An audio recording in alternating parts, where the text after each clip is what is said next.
Olá pessoal, começando mais um videocast do Spirit of Football. Hoje contando aqui com a presença do Alessandro Buso, escritor, apresentador, cineasta, e também contando com a presença do Zé Augusto Aguiar, nosso jornalista, professor e colaborador do blog do Spirit of Football. Tudo bem, Buso? Tudo bem, prazer estar aqui. A gente agradece a visita. Vamos começar aí, né, Zé? Vamos lá para as perguntas para o Buso. Bom, Buso, você com a tua longa experiência de praticamente um repórter social na Globo, queria que você falasse um pouco de algum projeto social marcante que você viu com o futebol. Poxa, o futebol é muito bacana esse lado social, né? Um lado que resgata muita gente, deixa longe de coisas ruins.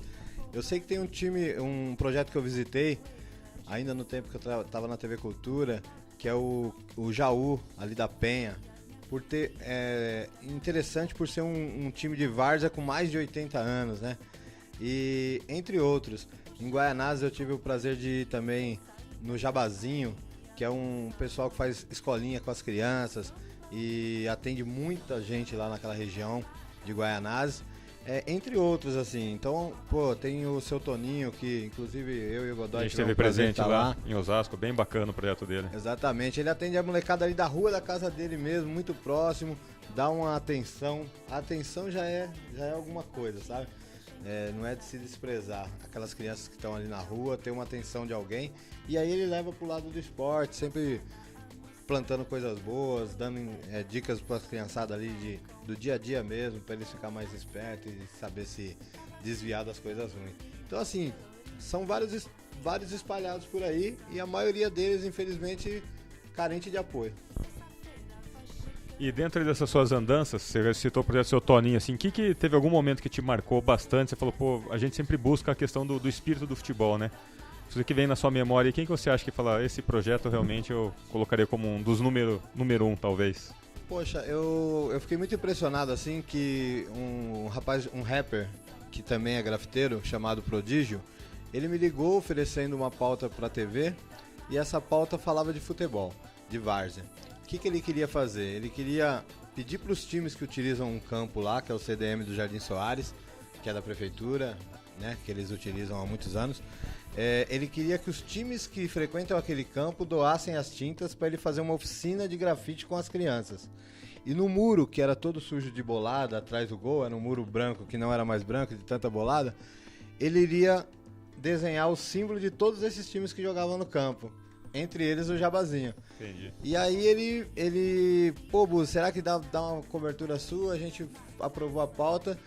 E o dia que eu cheguei lá, assim, o desenho tava muito bonito, assim. Eles fizeram um mural muito grande, com o símbolo dos times, os mascotinhos dos times. Então, assim, ficou um trabalho muito bonito. E ele não tinha nada, assim. Ele tinha muita boa vontade. Tinha molecada que vivia falando pra ele, poxa, quando você vai fazer uma oficina de grafite com a gente aqui? Porque ele sempre fazia isso em outros lugares. E ele mora lá, e aí a molecada cobrava ele uniu um pouco de tudo. Esse espírito do futebol, de deixar o campo mais bonito para quem utiliza. E eu acho que isso é muito o espírito do futebol, né?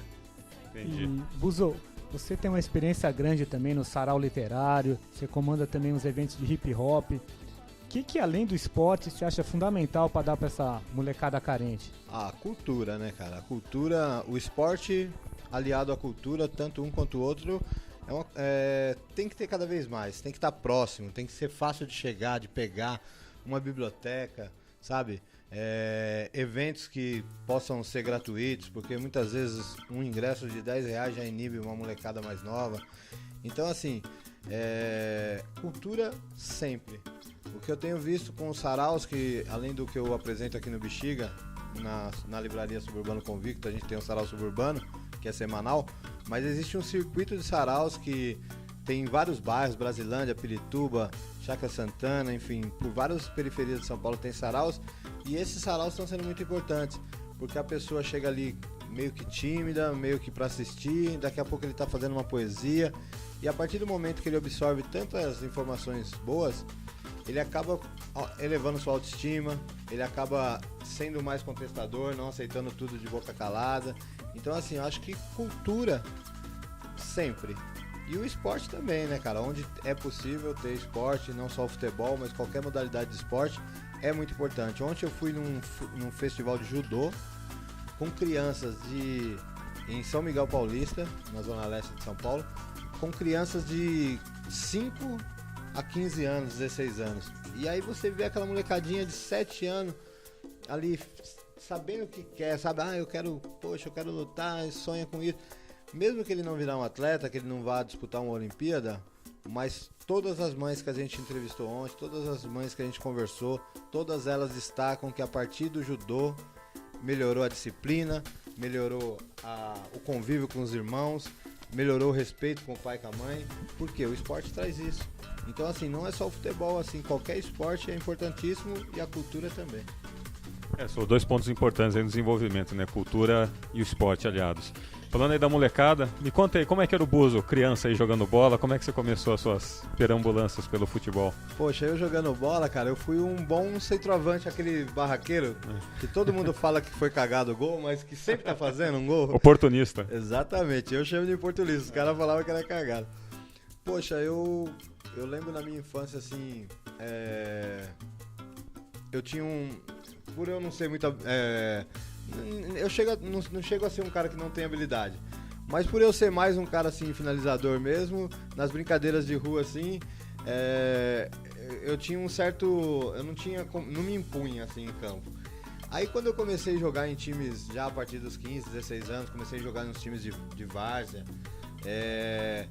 aí eu comecei, eu me posicionei como um centroavante mesmo e fiz alguns gols aí na minha carreira. E aí foi uma época que eu tive certeza que eu era um cara bom de fazer gol. Mas você queria ser jogador profissional, você falou, ou não, era mais a diversão? Poxa, cara, assim, eu cheguei a fazer 2 peneiras, tinha o sonho. Eu sabia que a única chance era ser um centroavante mesmo, matador mesmo, porque mais do que isso eu não ia conseguir. Fiz uma peneira na Portuguesa, onde fiquei numa fila enorme lá na Rua da Piscina, no estádio do Canindé, fomos lá pro Terrão. E nesse dia, eu acho que eu joguei bem. Eu fui dispensado, né? Eu acho que uns 2, 3 foi escolhido nesse dia. Eu fui um dos muitos dispensados, mas eu achei que o meu desempenho nesse dia foi bom. Eu fiz uma outra peneira no Santos Futebol Clube, onde, poxa, por ser lá na cidade de Santos e tudo, eu precisei de um apoio do meu pai na época que me levou. E aí, nessa peneira, eu lembro que foi muito chato, assim, porque... numa primeira jogada eu machuquei meu braço. Eu não falei que tinha machucado para não ser tirado do treino, mas não consegui mais jogar porque doía muito. E aí não fui bem na partida e fui dispensado dessa segunda e última peneira da minha carreira. Mas assim, não era assim um grande sonho, era uma coisa que eu tentei porque eu falei, vou tentar, não custa tentar, né? Mas não sei o que teria dado, não sei se teria sido, se teria sido, se tivesse passado em uma dessas peneiras. Bacana. E, Buzo, você começou a jogar bola aonde? Queria que você falasse um pouco dos espaços para jogar bola, fora dos bairros mais centrais, se estão diminuindo os campos. Eu morava no Itaim Paulista, né? E o Itaim Paulista tinha muito campo, né? Por exemplo, na Tiburcio de Souza, que é uma avenida principal lá, tem a Marechal Tito, que é a principal, e a Tiburcio, que dentro do bairro é uma das principais, ela tinha vários campos um do lado do outro, e hoje é tudo prédio. Outros campos do Itaim Paulista viraram CDHU.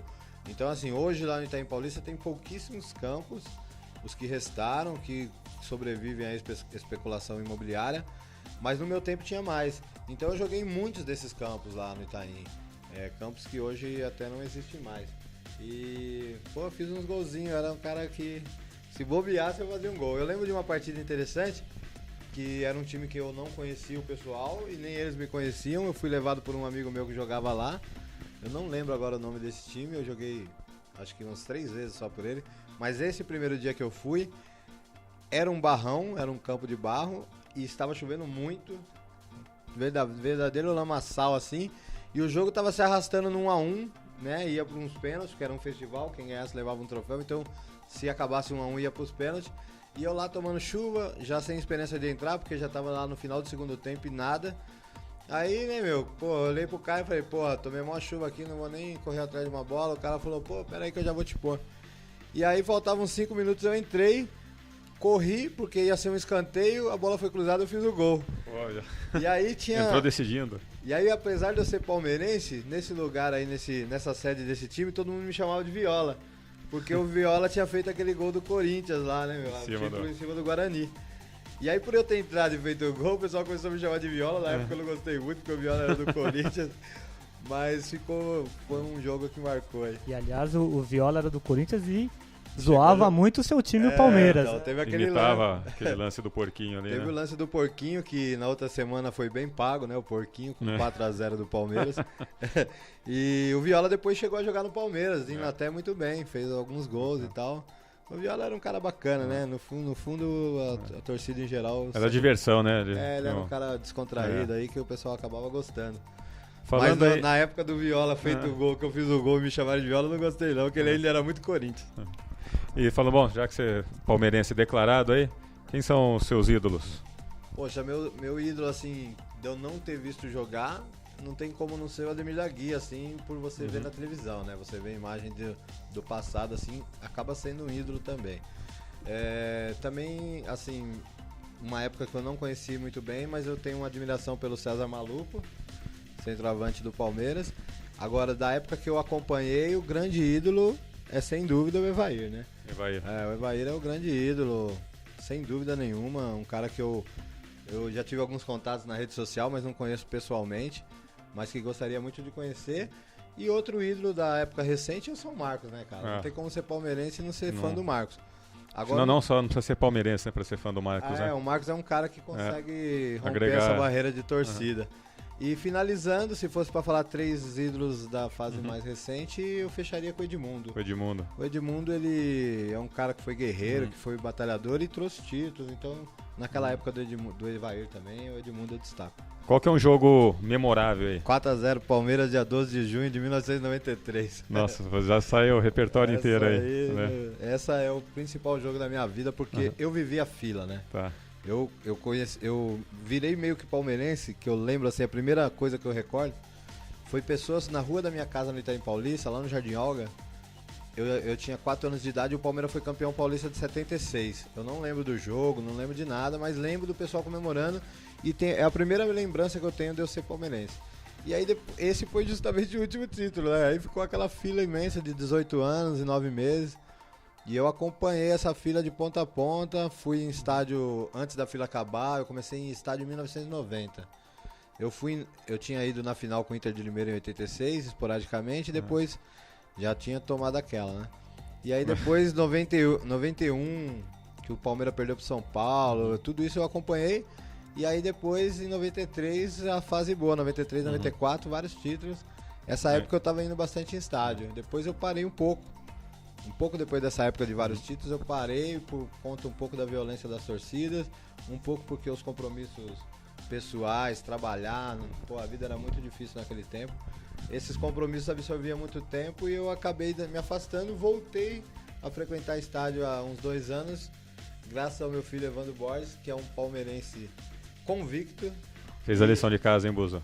Fiz a lição de casa, sempre teve uma época que eu falava, já pensou um filho meu virar corintiano, né, cara? Era um medo terrível. E aí o menino virou palmeirense muito naturalmente.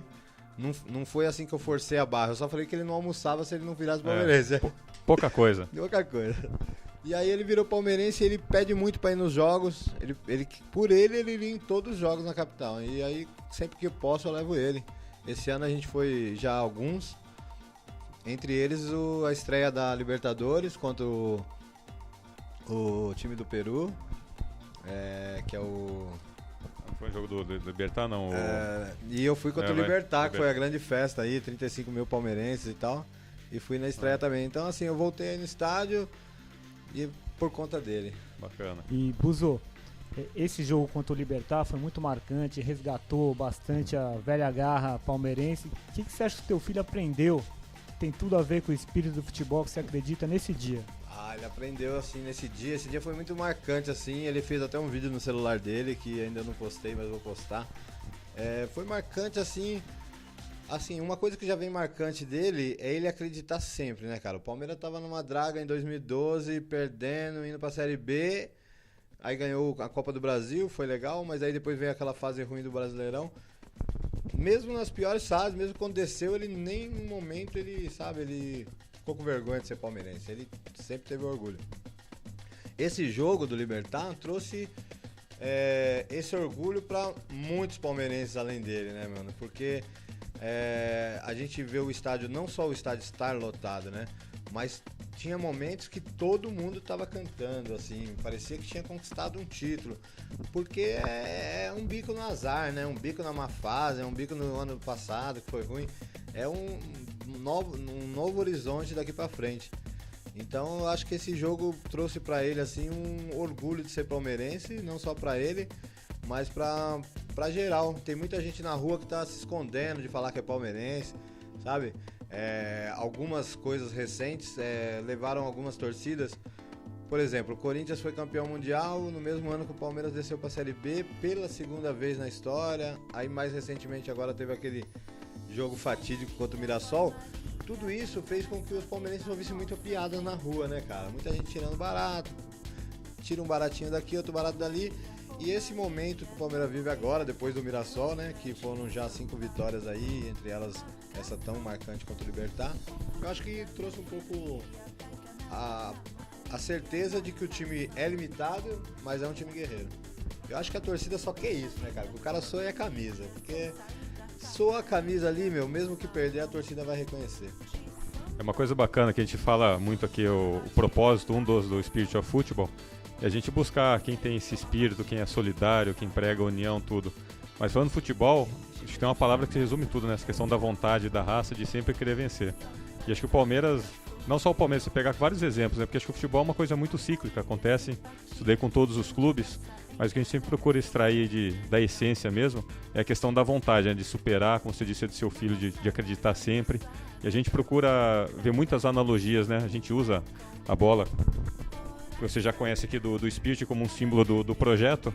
E isso daí, a gente deu o exemplo do seu Toninho, a gente comentou agora aí do Palmeiras e pelas viagens aí já desde 2002 do projeto, a gente sempre vê as pessoas que se dedicam realmente ao futebol, que vibram com ela, que acompanham, não importa se você é jogador, se é técnico, se é um jornalista, se é uma criança, essa paixão que move aí. O que você acha que a gente realmente consegue do futebol extrair para você trabalhar com cultura, mas do futebol para realmente mudar uma sociedade? Poxa, o futebol ele já, né, na época do Pelé parou até guerra, né?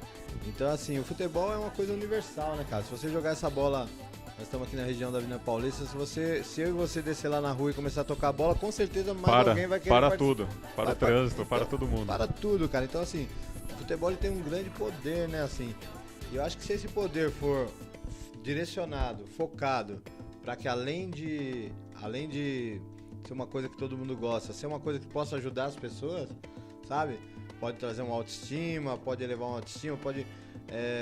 eu acho que o futebol é uma ferramenta muito grande, principalmente pro Brasil, assim, né? Que é o país do futebol, um lugar onde o povo respira futebol. Um dia depois de uma rodada, na segunda-feira ou na quinta-feira, na condução, todo mundo tá falando de futebol, nos bares. Então eu acho que o futebol tem esse poder de mobilizar. E aí se você direcionar isso para que atenda pro bem, né? Pro bem, direcionar sempre isso para que pessoas possam ter uma vida melhor, para que... Acho que projetos sociais ligados ao esporte deveriam ser muito mais incentivados no país, né? Acho que todo mundo quer uma Copa do Mundo bacana, todo mundo quer que 2014 seja um sucesso, mas aí a gente vê o lado, né, por exemplo, aos redores de Itaquera. Será que vai ter infraestrutura para todo mundo chegar nos jogos? Será que quem mora próximo vai ter algum benefício? Se vai realmente mudar o entorno, né, do estádio? Eu acho que tem que focar nisso, sabe? Acho que tem que focar nisso. Eu acho que a Copa tem que ser bacana no lado do turista, do turismo no Brasil, em São Paulo, nos estados sedes, mas eu acho que tem que ser bom pro entorno dos estádios, em torno de, sabe, quem tem uma pousadinha, monta uma pousadinha em casa para receber turista que mora perto de um estádio. Acho que dá para direcionar, mas, sabe, o governo, a própria CBF, a própria FIFA deveria incentivar isso também, o lado social. E, Buzo, falando bem nisso, pela tua experiência, tantos projetos sociais que você já conheceu, a maioria desses projetos vem mesmo da própria comunidade, com pouco apoio de fora, de governo, empresas. Como é que você vê isso? Os projetos esportivos, sim, muito sem apoio, e os culturais, a única diferença, ainda tem muita gente que faz só por amor, faz na raça, faz sem dinheiro. A única diferença é que agora a periferia está começando a aprender a mandar projetos para edital. Então, assim, existe o VAI da Prefeitura de São Paulo que incentiva projetos sociais e culturais. Então, assim, a única diferença de 10, 15 anos atrás para hoje é que o pessoal não tá mais esperando acontecer, tá fazendo acontecer, sabe? As pessoas estão indo para cima, com dinheiro do VAI que não é muito, 20 e poucos mil. O pessoal faz evento, faz livro, faz milagre. DVD, faz milagre. De recurso. Sabe? E é um recurso mínimo, um recurso de 20 mil que você tem que prestar conta direitinho, mas aí acaba somando. E outros editais, a periferia está começando a aprender a escrever esses projetos. A grande dificuldade sempre foi escrever os projetos. Mas eu acho que aos poucos tá melhorando isso. Eu acho que o esporte não tem a mesma força na periferia, assim, em quantidade, porque aquele cara que cuida do time de várzea é um cara, muitas vezes, aquele nego velho da quebrada, que não tem muito acesso à internet, que não é muito ágil nas redes sociais. Então, assim, um time ou outro, por exemplo, tem um time Hermelino Matarazzo que chama Jardim Verônia. O time do Verônia, lá no Jardim Verônia tem um time do Verônia, Hermelino Matarazzo. Eles estão na rede social, eles mandam coisas no Facebook, eles mandam tweetada. Então, assim, acaba... Quando tem uma pessoa fazendo esse meio de campo para os times de várzea, ele acaba tendo uma visibilidade. O próprio Ratatá do Heliópolis, eles sabem um pouquinho mais, eles se destacam nesse sentido. Mas, infelizmente, é isso. As pessoas que fazem os projetos mais pé no chão, assim, na periferia ligado ao futebol, são pessoas que não acompanharam essa evolução. São pessoas de beira de campo, pessoas de mais idade. Infelizmente, falta isso, assim, pessoas que cheguem ali e falam, eu vou fazer assessoria de imprensa do seu projeto, vou fazer assessoria de imprensa do seu time de várzea. Ou pessoas da própria comunidade com conhecimento apropriar essas lacunas que ainda tem. Por outro lado, apesar dessas dificuldades todas de apoio, de infraestrutura, você pega a criançada hoje, molecada, com um celular na mão ou com um computador, com uma câmera, já fazem miséria, coisas muito criativas, que de uma certa forma fica mais fácil divulgar esse trabalho, né? Então vai muito um pouco na contramão, né, de toda a dificuldade que existia desde sempre quase, e agora pelo menos nos últimos 5 anos, a produção acho que cultural e mesmo esportiva, entretenimento como um todo. Como é que você vê esse movimento aí na periferia? A garotada jovem, eu tiro pelo meu filho que tem 13 anos, eles aprendem muito rápido, né? Assim, meu filho sabe fazer coisa na internet, assim, coisa no computador que eu não sei onde ele aprendeu. Muito ele aprendeu com um sobrinho meu, que eu também não sei onde ele aprendeu, e ele, sabe, resolve coisas pra mim quando eu preciso. Então, assim, essa molecada mais jovem, elas aprendem muito rápido. E elas já cresceram com isso na mão, né? Eu posso falar de quando a gente jogava bola lá no Jardim Yoga, no Itaim Paulista, que a bola caía no esgoto, porque dos dois lados da rua era esgoto a céu aberto, a rua era de barro. Eu não posso querer que o meu filho fale disso, porque ele cresceu, a rua já era asfaltada. Então, assim, sabe, eu sou um cara que me atualizei, né? Eu venho já tenho 40 anos e tal, mas tenho um blog ativo, muito ativo, atualizado diariamente, tenho redes sociais aí ativas, com muitos seguidores. Então, assim, eu acompanhei, mas muita gente não conseguiu acompanhar. Agora, eu acho que, nesse caso que eu tava falando, que os nego velho não sabem divulgar os seus próprios projetos, eu acho que vai chegar esse momento que o filho dele vai fazer pra ele. Sabe? Porque o filho dele já nasceu em outro momento e eles catam um tablet, eles catam um smartphone e faz milagre, faz vídeo, faz tudo. Intermediado por uma boa oficina literária, de jornalismo na periferia, eles podem ajudar mais, né? Com certeza, sabe? Assim, pessoas que possam dar oficinas de jornalismo, oficinas de marketing mesmo, sabe? O cara poder... Eu acho que é igual... É de empreendedorismo mesmo, né? Exatamente, empreendedorismo. E o que eu ia falar, além do empreendedorismo, esse lance do se divulgar, sabe? Acho que hoje você não precisa mais ficar esperando. Antigamente você tinha um projeto, você ficava esperando os grandes jornais virem cobrir e eles não vinham, sabe? Passava 5, 10 anos e eles não vinham. E agora você mesmo pode fazer todo esse meio de campo. Eu acho que tá mais fácil e quem sabe usar, quem tá se apropriando disso tá na frente. Falando aí em projeto, o que você tem de projeto novo aí pela frente? Sei que você está envolvido em um monte de coisa, em livro, cara. Cineasta, apresentador de TV. O que vem pela frente aí? A minha vida é uma correria grande, assim, que eu faço um monte de coisa ao mesmo tempo, mas sem perder o foco, assim, nada por fazer, nada de qualquer jeito. Assim, a gente cuida de cada um desses projetos e apesar de serem muitos, assim, a gente não deixa nenhum entrar em, tô fazendo por fazer. A gente sempre faz com muito carinho. As novidades é uma parceria inédita, né, de uma associação cultural de periferia, no caso eu, a Suburbano Convicto, com uma faculdade, que é a Uninove. A gente está com oficina de MC uma por mês nas unidades. Também com o Sarau Suburbano, que acontece no Bexiga. A gente faz uma edição na Uninove, que é o Sarau Suburbano E10, né? Ligado ao marketing deles do E10. Que é fantástico a gente poder falar de poesia da periferia para pessoas que estudam letras, sabe? Eu tenho o Favela Toma Conta, que já foi um evento de hip hop que eu promovo no Itaim Paulista, que já foi 2, 3 vezes por ano, mas que de um tempo para cá é anual, só no Dia das Crianças. Eu faço todos os dias da criança desde 2004, nunca pulou um ano. E a gente leva show, leva Emicida, leva Dexter, leva Taíde. Assim, artistas consagrados do hip hop para o Itaim Paulista, para cantar de graça, num palco bacana. Leva doce, leva brinquedo para criançada. Então é um dos projetos importantes da Suburbano, meu. Eu estou preparando meu novo livro, que deve vir em novembro, que é o meu 11º. Eu acabei de lançar um documentário do Sarau Suburbano, que chama Sarau Suburbano, Poesia, Rimas e Atitude. A gente lançou uma coletânea volume 2, que é o Poeta do Sarau Suburbano, volume 2. São 58 autores, que acabou de sair também. Então, assim, o ano nós estamos em abril e a gente já fez um documentário, fez um festival. É muita coisa acontecendo ao mesmo tempo. Um dos grandes projetos desse ano é começar as filmagens do filme Profissão MC 2. O 1 foi um grande sucesso, desde 2009 ele não para de ser exibido, até hoje ele é exibido em algum lugar. Tem 500 mil acessos no YouTube. E agora a gente quer fazer o número 2, que vai de novo ser uma ficção, mas muito parecido com a realidade, como o primeiro. Então esses são os projetos além da TV, né? Que a gente quer manter esse espaço que foi conquistado, que é tão importante, né, cara? A gente dá visibilidade para tanta gente que já fazia há muito tempo e que nunca tinha... Só agora que chegou a oportunidade de mostrar. De ficar mais conhecido aí pro grande público. Bacana. E, Buzo, você tem muita experiência com música, com rap. Você tem alguma lembrança de alguma canção que fala um pouco de futebol? Aí pode até fugir um pouco do rap, o que te marcou de alguma forma? Poxa, assim, eu lembro de algumas, né? Mas eu fico muito triste de não ter muita música ligada ao Palmeiras, assim, né? Eu vejo muita música que fala do Flamengo, né? Pô, os carioca gostam muito de fazer. Pô, Jorge Ben. Jorge Ben, Fio Maravilha, são as que mais... tem aquela lá...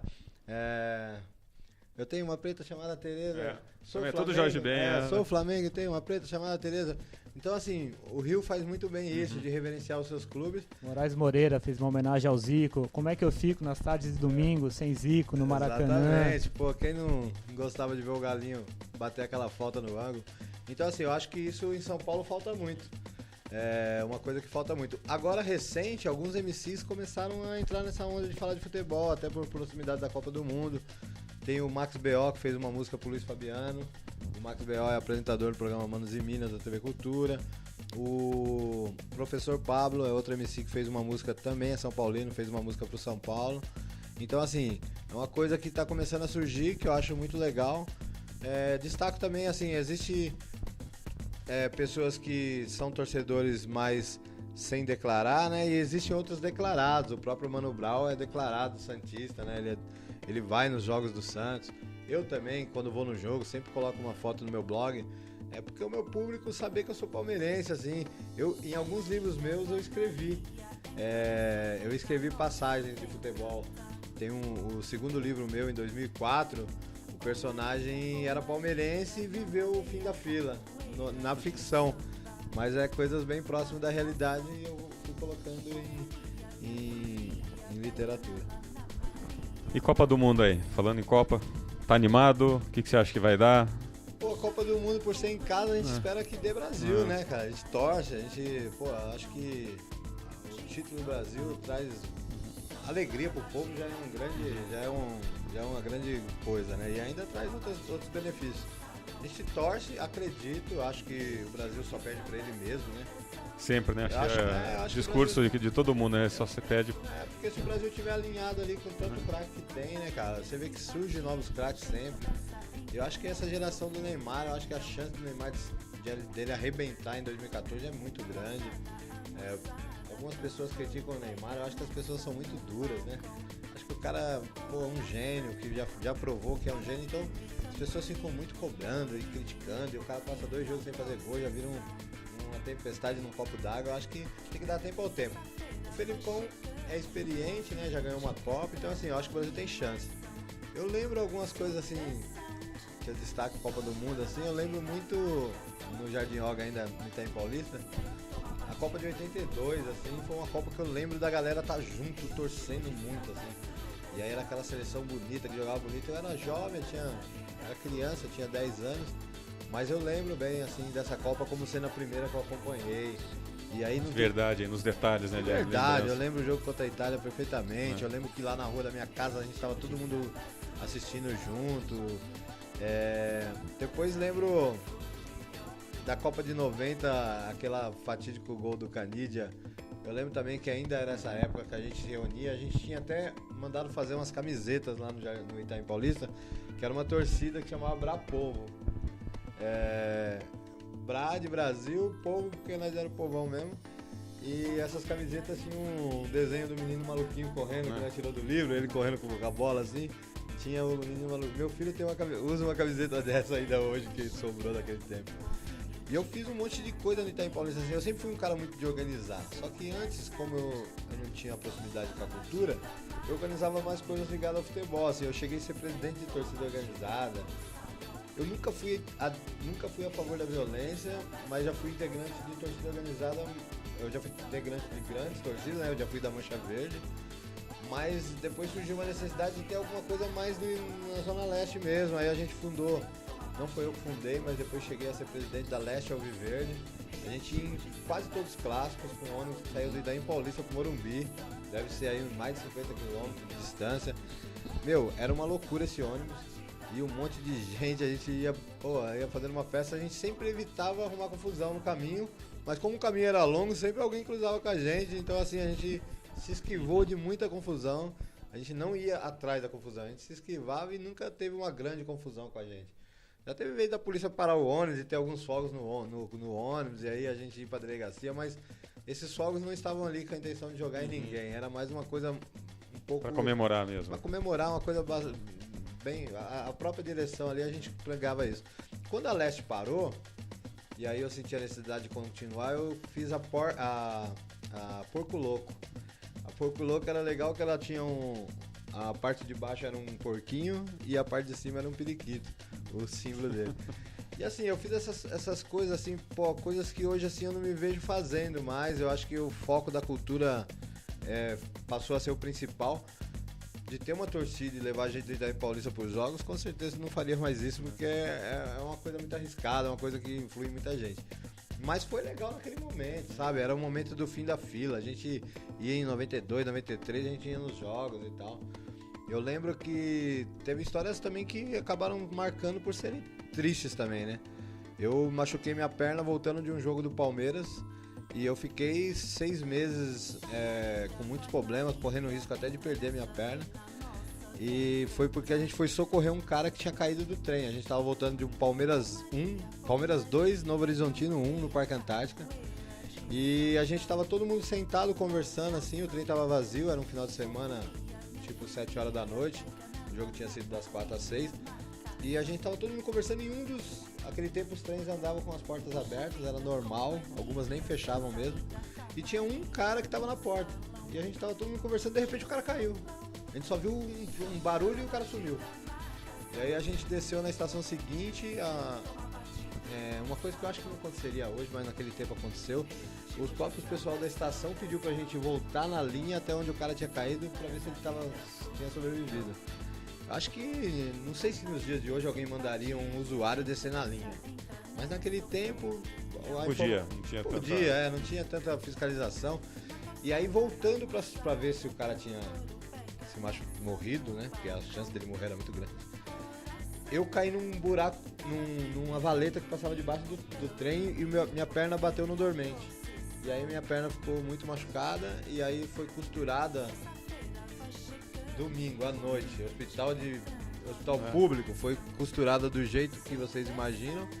E aí a minha perna começou a inchar e ficar grande, e aí eu quase perdi essa perna. Graças a Deus reagiu com umas injeções que eu comecei a tomar.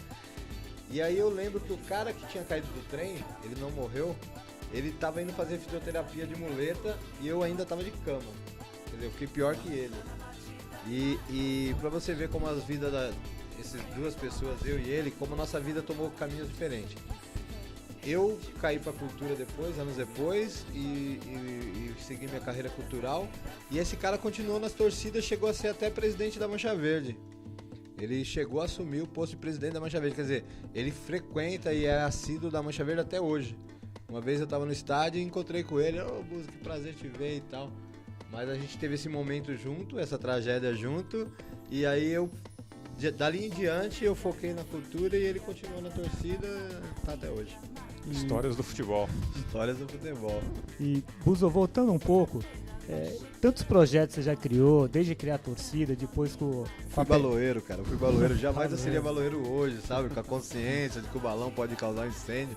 Mas foi coisas da juventude, minha juventude era muito louca mesmo, eu era um cara muito ativo e aí, quando o foco não era cultural, era outras coisas. Então, essa sua pegada muito criativa, como é que é a relação tua com um menino, uma menina vendo um sarau, que eles chegam, conversam com você, pô, a gente quer fazer um negócio parecido, como é que é essa troca com a criançada?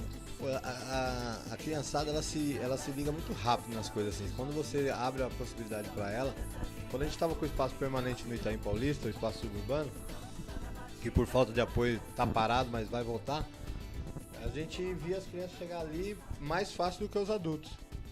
Não, você divulgar, bom, tem uma biblioteca, tem oficinas e tal, a gente fazia oficina com o tubarão do lixo, com oficina de reciclagem, que fazia bonecos com coisas tiradas do lixo, a gente tinha oficina de MC, a gente tinha oficina de poesia, e a molecada vinha muito, porque a molecada, quando você convida ela para participar, ela abraça a causa ali, seja esportiva ou cultural, e o adulto já é mais na dele, demora mais de chegar. Então, em muitas comunidades, quando você faz um projeto, a melhor coisa é você atingir as crianças primeiro, porque elas vão trazer os pais. Assim, aos poucos o pai vai ver, ou o pai, a mãe vai falar, deixa eu ver o que meu filho tá fazendo ali. Vai chegar em casa, vai contar. Vai contar o que viu, o que viveu, o que fez. E aí o pai, a mãe acaba se aproximando. Então, assim, eu acho que investir na criançada. Ontem o projeto que eu fui gravar ontem de judô, que eu já citei, ele é mantido por um policial militar de uma base comunitária no Jardim Maia, que é a divisa de São Miguel com Itaim Paulista.